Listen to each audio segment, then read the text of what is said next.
मनमोहन, मनमोहन जिनके मन में मोह नहीं है वो है मनमोहन। मदन मोहन जिनमें न मद है न मोह है वो है मदन मोहन। मनमोहन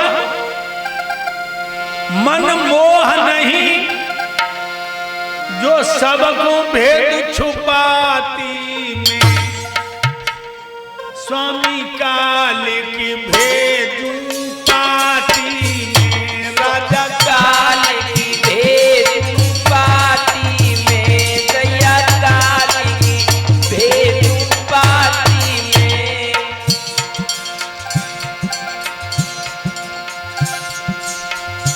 मनमोहन मनमोहन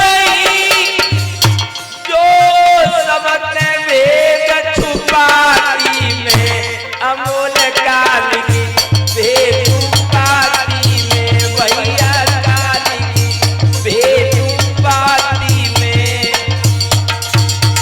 मेरे भैया लिख रही हैं,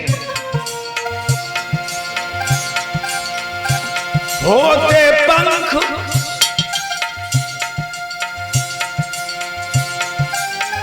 मेरे स्वामी,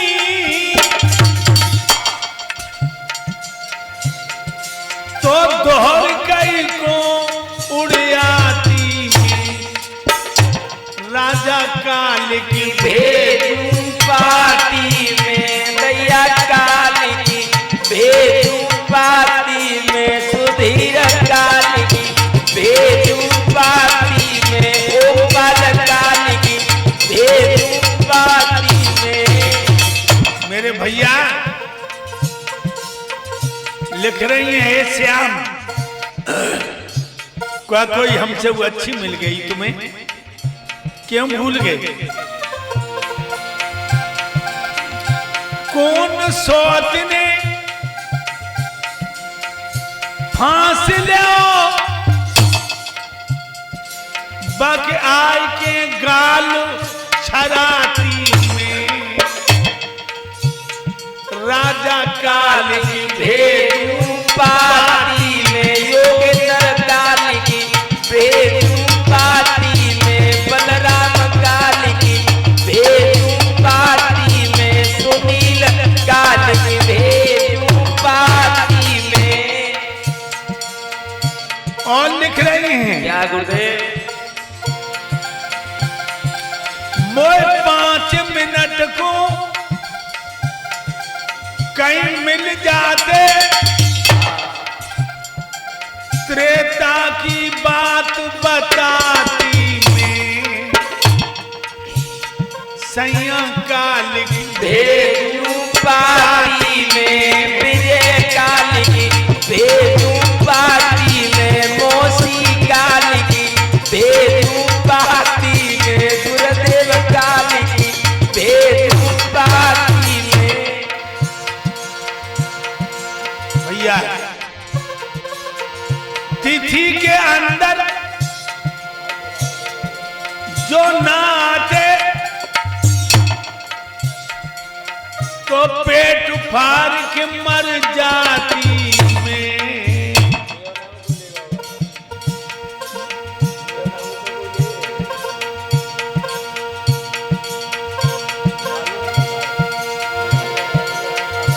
तिथि के अंदर नाते तो जहर खाए के मर जाती में,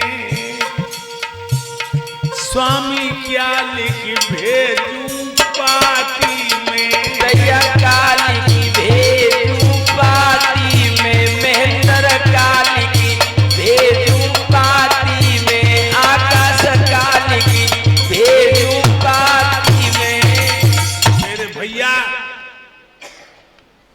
पत्र लेकर के ब्राह्मण को दे दिया। ये ब्राह्मण पत्र को लेकर के दोहरका में पहुंचे। उग्रसेन का दरबार लगा है, सोने के सिंहासन पर नाना बैठे हैं। उनसे थोड़ा सिंहासन नीचे है भगवान यादव जी का। मेरे भाइयों, पत्र जाकर के भगवान को दिया। पत्र जब कन्हैया ने पढ़ा तो नाना उग्रसेन बोले, श्याम ये कहां का पत्र आया है? कहने लगे, नाना श्री, विदर्भ देश के राजा भीष्म की लड़की रुक्मिणी मुझे आत्मा की गहराइयों से प्यार करती है। आपकी क्या आज्ञा? नाना उग्रसेन बोले, कन्हैया जाओ और रुक्मिणी जैसी लड़की को बहू बना के द्वारका में लाओ। मेरे भाइयों, उसी समय ब्राह्मण से भगवान बोले,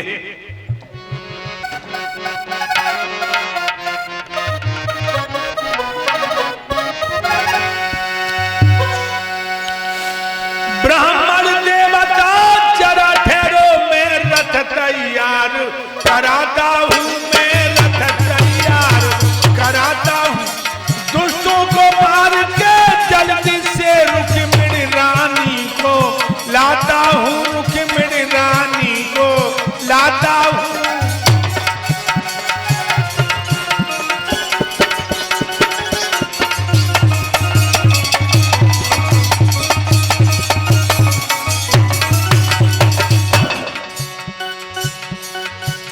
आगे आगे श्री मनमोहन रथ को दौड़ाते जाते हैं। बलदाऊ सेना लिए हुए पीछे उमुड़ाते आते हैं, पीछे उमुड़ाते आते हैं।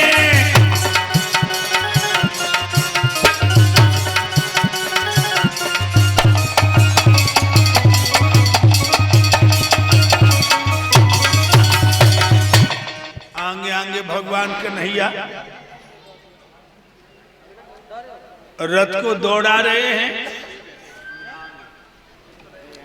और बलराम सेना को लिए हुए रथ को दौड़ाते हुए जा रहे पीछे। आ गए विदर्भ देश में।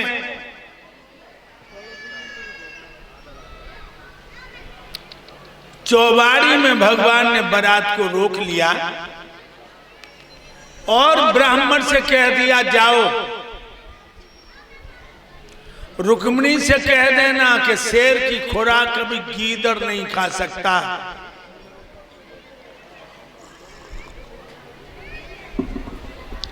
मेरे भाइयों,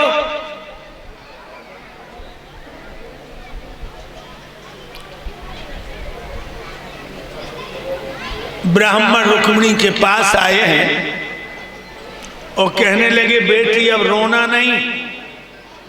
आ चुके हैं यादव जी, चौबाड़ी में बारात रुकी है, पूजा के बहाने चली जाओ, मंदिर में मिल जाएगा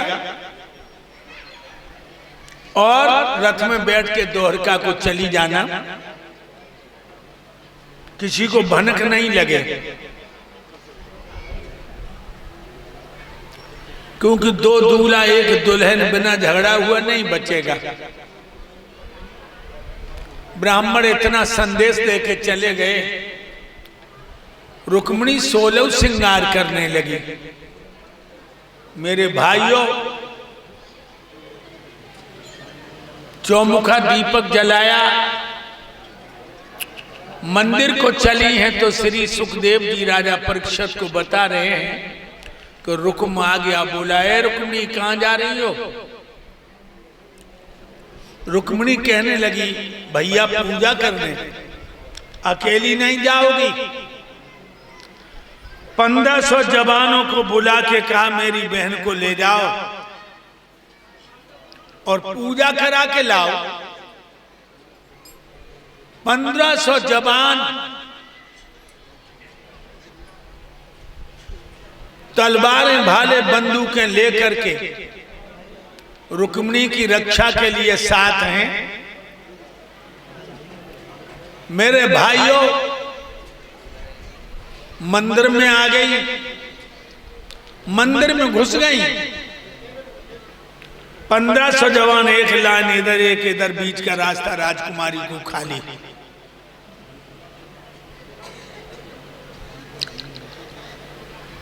भगवान कन्हैया समझ गए, आ गई। 3 खेत को चक्कर काट के सामने खड़ा कर लिया रथ। जो रुक्मिणी मंदिर में से निकली, जो श्याम पे नजर पड़ी,